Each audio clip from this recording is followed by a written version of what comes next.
A sada da vidimo kako posluju farmeri u Evropskoj uniji, čime ujedno otvaramo i tematski deo emisije koji će imati internacionalni predznak. Jer ćemo kroz reporterske zapise sa terena, ali i kroz gostovanje u studiju govoriti o međunarodnoj saradnji i aktuelnostima u poljoprivrednoj proizvodnji izvan naših granica. Idemo najpre u Francusku. Tamošnji farmeri ističu da su zdrava i kvalitetna hrana važni za produktivnost na farmama.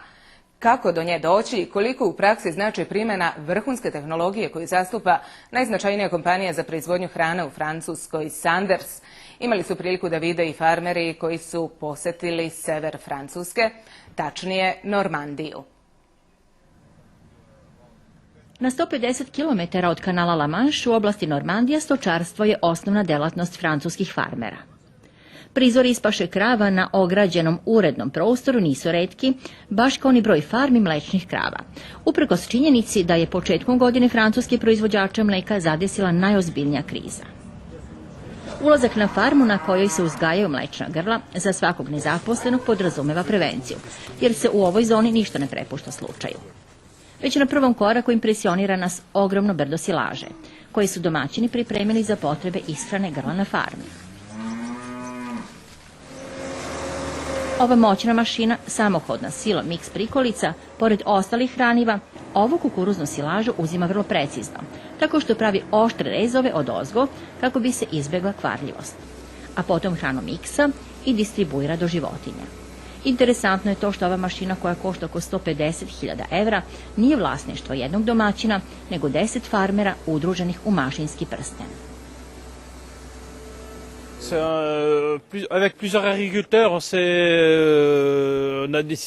Odlučili smo se da se udružimo u kupovini za nas važne mašine, samohodnog distributera mix prikolice. Bilo je to pre nekoliko godina. U udruženju nas je 10. Kompjuterizovana mix prikolica obslužuje na 10 mesta, ide sa farme na farmu u krugu od 30 km tokom celog dana. Ovo je porodična farma sa 3 generacije, od dede do unuka. Glavni domaćin kaže da je proizvodnjom mleka počeo da se bavi zajedno sa ocem od 1974. godine, počevši sa 40 krava. Sada na ovoj farmi imaju 70 grla na muži, a prosek mleka je 39 kg po kravi. Akvenkloje je 3. generacija i sam posjeduje farmu nedaleko od očeve. Na farmi je inače zaposleno svega 3 radnika.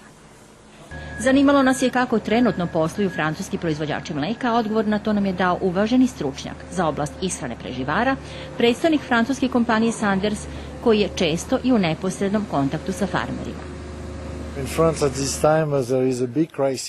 U Francuskoj je velika kriza u proizvodnji mleka, pre svega zbog niske cene tog proizvoda. Otkupna cena je svega 300 evra po toni mleka, dok je proizvođačka cena između 330 i 340 evra.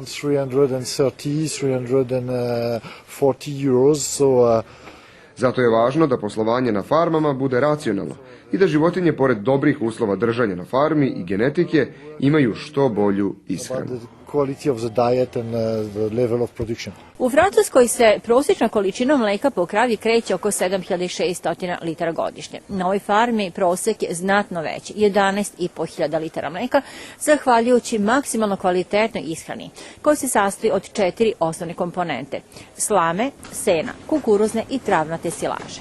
Kabastom delu hraniva se dodaje koncentrovani deo. U tom smislu najvažnija je kvalitetna silaža. Silaža se analizira minimum jednom godišnje, a tehničko osoblje kompanije Sanders daje preporuke za recepturu ishrane na farmama, to jest kako najbolje valorizovati silažu. Na ovoj farmi, primjera radi, obrok je 40 kg kukuruzne silaže, 0,8 kg slame, 2,6 kg proteinskog koncentrata u obliku peleta, 6 kg travne silaže plus minerali i puferi. To sve ide u mix mašinu. Potom se kravama prilikom robotizovane muže dodaje još i koncentrovana hrana, u prosjeku 6 kg po grlu na dan.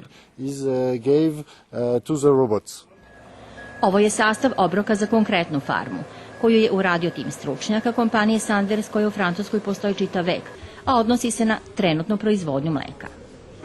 Ovom zapisu dodajmo još i to da je u Francuskoj proizvodnja mleka u oporavku. Iz igre su ispali mali farmeri, jer su poslovali sa najviše poteškoća. Opstaju bez obzira na broj krava samo oni koji zarade kroz uštedu, a nju je moguće postići ukoliko se primeni kvalitetna i zdrava hrana za životinje.